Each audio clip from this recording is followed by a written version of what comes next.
नमस्कार, NDTV India के social media page पर आप सभी का स्वागत है। मैं हूं सोहित मिश्रा। आज इस व्लॉग में हम बात करेंगे कंगना रनौत और जावेद अख्तर के बीच में जिस तरह से मुकदमा चल रहा है उसके बारे में, और उसके बाद आज अदालत में क्या कुछ हुआ। सोमवार के दिन कंगना रनौत वहां पर पहुंची, उन्होंने किस तरह से आरोप लगाए, सब कुछ इसी वीडियो में।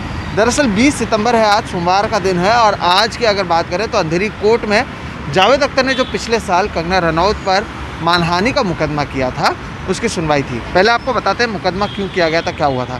दरअसल पिछले साल एक टीवी चैनल को इंटरव्यू देते हुए कंगना रनौत ने कई सारे आरोप लगाए थे। उन्होंने जो विवादित बयान भी उसमें दिए थे और जावेद अख्तर का नाम लिया था। तो उसके बाद जावेद अख्तर की ओर से ये मानहानि का मुकदमा किया गया था। उसकी लगातार सुनवाई चल रही थी। इसके पहले कई बार ऐसा सुनवाई में जब कंगना रनौत को समन किया था अदालत ने और वहाँ पर रहने कहा था, वो नहीं आई थी।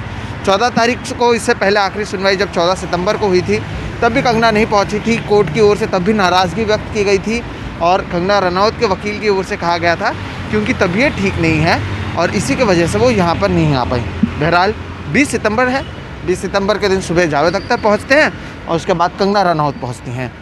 उम्मीद ये की जाती है कि इस पूरे मामले की सुनवाई आगे बढ़ेगी, लेकिन उससे पहले होता यह है कि कंगना रनौत की ओर से 2 याचिकाएँ आ जाती हैं, एक जावेद अख्तर के खिलाफ और एक जज के खिलाफ।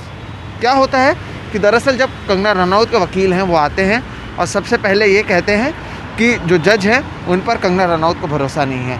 उनके वकील की ओर से कहा जाता है कि बार बार कंगना रनौत को एक ऐसे मामले में बुलाया जा रहा है और अदालत में पेश रहने कहा जा रहा है जहाँ पर वो अगर पेश नहीं भी होती हैं क्योंकि उनके वकील वहाँ पर हैं, तब भी मामले की सुनवाई की जा सकती है, लेकिन ऐसा नहीं किया जा रहा है। और ये सब तब होता है जब अदालत में मीडिया के लोग मौजूद होते हैं। ऐसे में कंगना रनौत की छवि पर इसका असर पड़ता है और इसलिए इन्हें जज पर ही भरोसा नहीं है। तो जज पर भरोसा नहीं है और इसलिए जज को बदल देना चाहिए, ये एक मांग उन्होंने की। दूसरी ओर जावेद अख्तर पर भी उन्होंने अपनी तरफ से आरोप लगाए हैं और उन पर एक्सटॉर्शन और साथ ही साथ धमकाने का आरोप लगाया है। उनके वकील ने एक बार फिर से ये कहा कि जावेद अख्तर ने कंगना रनौत और उनकी बहन रंगोली को अपने घर में बुलाया था और उन्हें धमकाया था।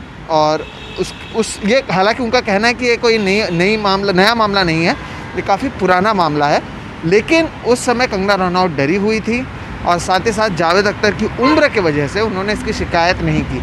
लेकिन अब उनको और उनके परिवार वालों को लगता है कि इस पूरे मामले में शिकायत की जानी चाहिए और इसलिए वो अब इस पर भी एक याचिका दायर कर रही हैं। तो कहीं ना कहीं ये सारी चीज़ें हुई हैं जो हमने नहीं सोचा था कि खुद जज पर या फिर जावेद अख्तर पर कंगना रनौत की ओर से ये मुकदमा किया जाएगा। अब देखना होगा इस पर क्या होता है।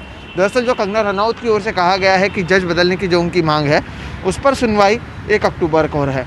तो वहीं जो क्योंकि आज जावेद अख्तर ने जो मानहानि का मुकदमा दर्ज किया था उस मामले की सुनवाई थी, उसे भी अब आगे बढ़ा दिया गया है और उस मामले की अगली सुनवाई 15 नवंबर को होगी।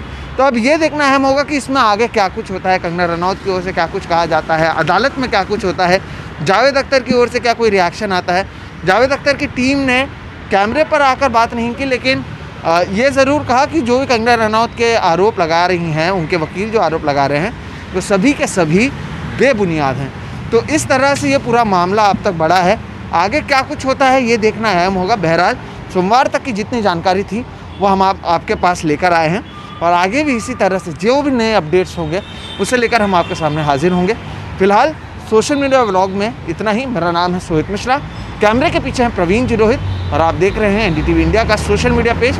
नमस्कार।